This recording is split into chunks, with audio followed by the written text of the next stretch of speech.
Bismillahirrahmanirrahim. Assalamualaikum warahmatullahi wabarakatuh. Baiklah, untuk pendidikan Islam pada hari ini, iaitu dalam bidang adab, hari ini kita akan fokus pada tajuk Zikrullah Penenang Jiwa. Okey, sebagai rujukan, sila rujuk buku teks muka surat 132 hingga 133. Okey, untuk objektif pembelajaran kita pada hari ini, yang pertama, di akhir pembelajaran, murid dapat menjelaskan pengertian zikrullah dengan betul. Seterusnya, yang kedua, Ustazah harap murid dapat menjelaskan apa dia adab terhadap Allah dengan betul, iaitu dengan cara mengamalkan adab berzikir dan apa akibat sekiranya mengabaikan adab berzikir. Jom kita teruskan. Okey, yang pertama, mari kita lihat apa dia pengertian zikir.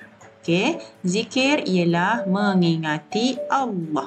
Zikir itu adalah dalam bahasa Arab dan bermaksud mengingati Allah. Zikir boleh dilakukan sama ada dengan hati, lisan ataupun perbuatan. Okey, jadi secara umumnya apa itu zikir? Zikir ialah mengingati Allah. Okey, murid-murid, bagaimana cara kamu mengingati Allah? Okey, mari kita lihat buku teks kamu. Okey, yang pertama, salah satunya adalah dengan cara kita bersyukur dengan segala rezeki yang Allah kurniakan kepada kita. Seterusnya, kita sentiasa bertaubat atas kesalahan-kesalahan kita yang lalu dengan betul-betul taubat dan sebenar-benar taubat. Yang seterusnya, menuntut ilmu. Okey, dengan menuntut ilmu, kita dapat mendekatkan diri kita kepada Allah. Seterusnya, dengan membaca Al-Quran. Kerana dalam Al-Quran itu semua adalah kata-kata daripada Allah. Jadi, salah satu caranya adalah dengan membaca Al-Quran.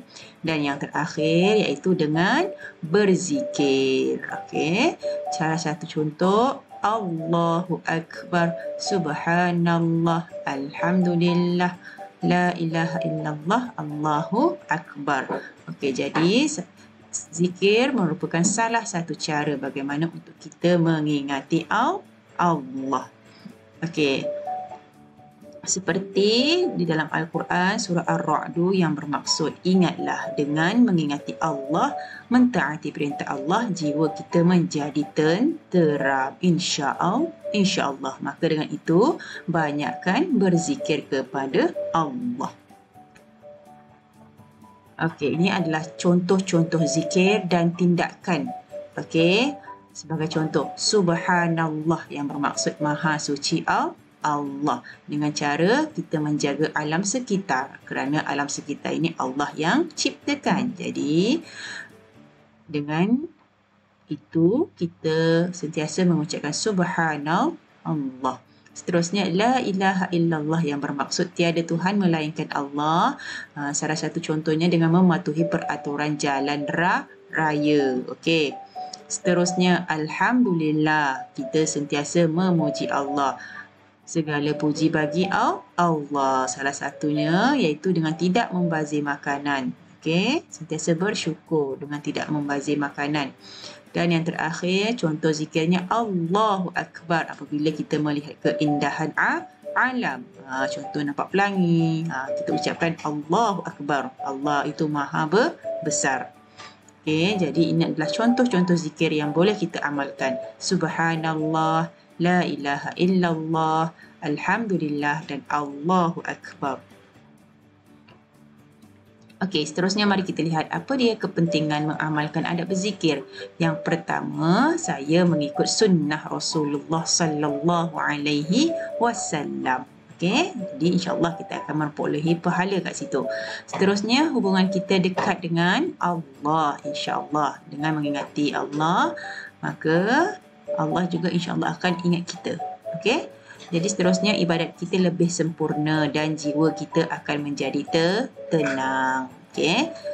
Apa pula akibat sekiranya kita mengabaikan adab berzikir ini? Saya akan menjadi lalai daripada mengingati Allah, sibuk dengan urusan dunia sehingga lupa untuk berzikir. Itulah akibat kalau kita abaikan adab berzikir. Seterusnya, menjauhkan hubungan saya dengan Allah. Kita lupa Allah, Allah akan lupa kita. Na'udzubillah min zalik. Jadi kena sentiasa berzikir. Kemudian saya mudah membuat dosa. Mudah membuat dosa kerana kita jarang untuk ingat Allah. Dan yang terakhir, saya tidak mendapat keampunan Allah. Okey, jadi jauhkan daripada perkara-perkara ini. Maka dengan itu kita hendaklah mengamalkan adab-adab berzikir. Okey murid-murid, jadi dengan itu untuk tugasan pada hari ini. Okey, kita akan hasilkan satu kad yang terkandung zikrullah.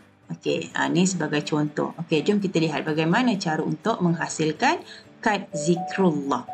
Yang ini Ustazah buat 3 je, sepatutnya ada 4. Okey, jadi terpulang kepada kamu.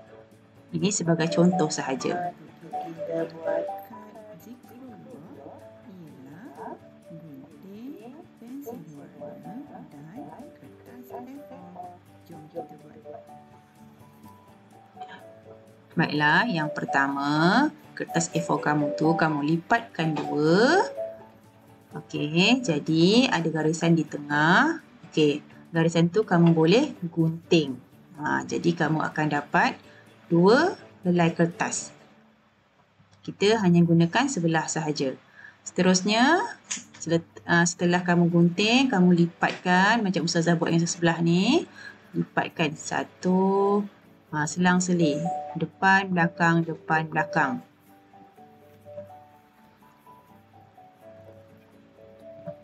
Okey. Lipat lagi sekali. Okey. Maka inilah hasil kad kamu.